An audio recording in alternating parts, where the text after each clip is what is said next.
often than not, we find the sophisticated cameras on more premium devices. But that's not the case for the Huawei Nova 9. No, this device aims to bring you a premium flagship experience for less.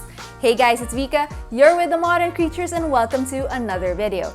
Today we'll be doing a different kind of review. It's an in-depth camera review for the Huawei Nova 9. We found out some interesting things about this device and we really want to share them with you, so let's get right into the review.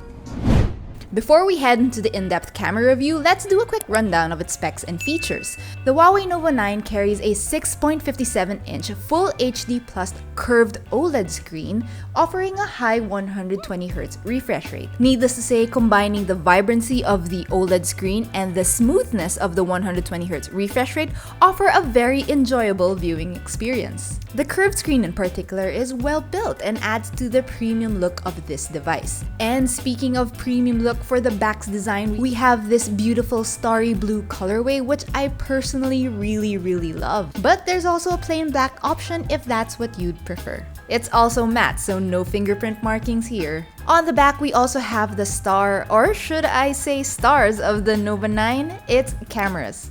Like some other Huawei phones on the market, the Nova 9 has a more daring design for its camera module. I personally don't mind it despite being a little bit bulky because it fits well with the other elements of the phone like the curved screen. The power button and the volume rocker are found on the right, while the USB-C charging port, dual SIM card tray, and speakers are on the bottom. At the heart of the Nova 9 is a Snapdragon 778G partnered with 8GB of RAM and 256GB of internal storage. This is not a 5G phone, however, which is sort of a missed opportunity in my opinion. Moving on, navigating through the phone was smooth and it can easily handle the usual daily errands of the average user.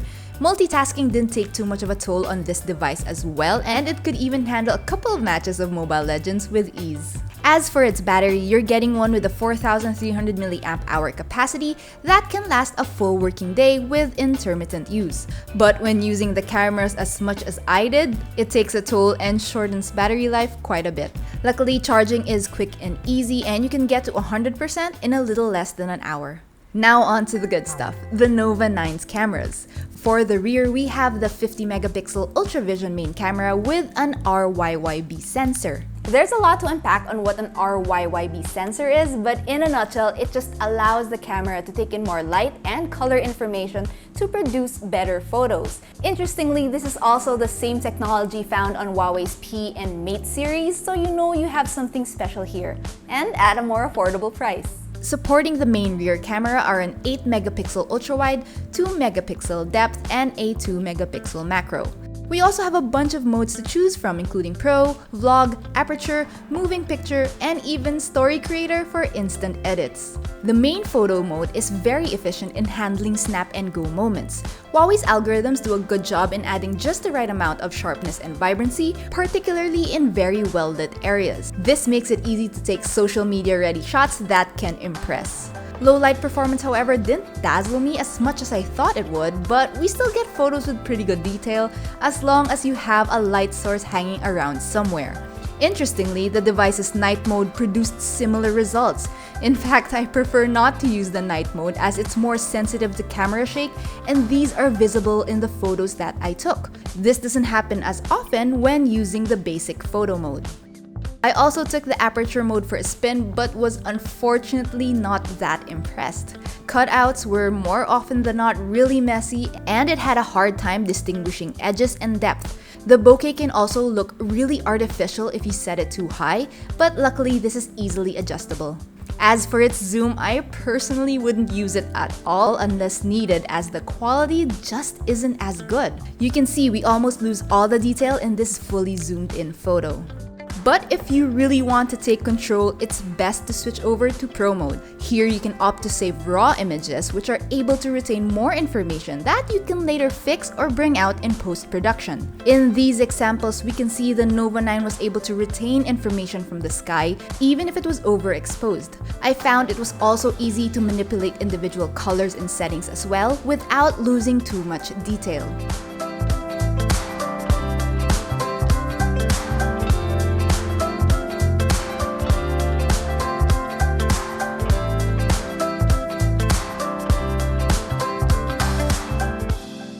let's move on to video. The Nova 9 is capable of outputting up to 4K 30 FPS and offers additional fun features too. One of the more interesting modes we have is vlog mode. Here you're offered different setups that can be used in different vlogging scenarios. You can record using the front and rear cameras at the same time. Great for when you want to capture both yourself and whatever you're shooting. There's also a rear and rear option where you can shoot with two rear cameras at the same time, one being more zoomed in. And finally, a pick and pick option where you're also shooting with both front and rear cameras, but with a different layout. I imagine this would be very useful for traveling or visiting new places where you can document your reaction and the sights in front of you.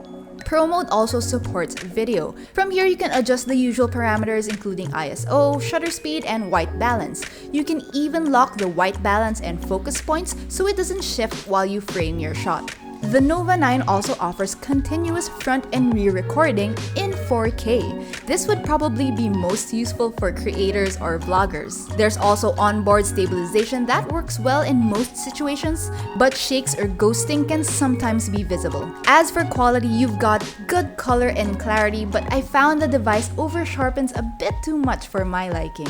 It's a look I personally don't prefer, but we all have our own tastes, so this may not be a problem for you. You also won't get too much out of this camera when you're shooting videos at night since noise becomes pretty prominent. Of course, as with photos, you can take more control of your shots and quality when opting to shoot in pro mode. Finally, we have the 32 megapixel front camera. If you're primarily going to use this for selfies, you won't be disappointed. Photos from the selfie camera came out looking bright and detailed. Switch to portrait mode and you get beautification settings for enhancing your appearance if that's the look you want. It's a shame that aperture mode doesn't work with the front camera, however, so we're missing out on getting that defocused background for our selfies. Wrapping things up, I can say that my experience with the Nova 9 and its cameras was an enjoyable one.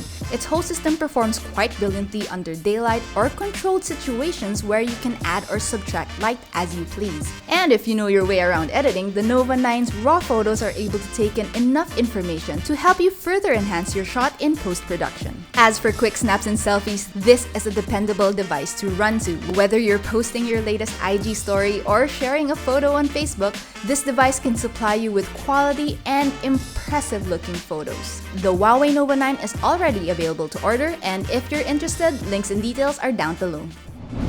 And that's all we have today for our camera review of the Huawei Nova 9. If you like this video, don't forget to subscribe and visit our website and our other social media channels for more news, features, and reviews. Once again, I'm Vika. Thanks for watching, guys, and I'll see you in the next one.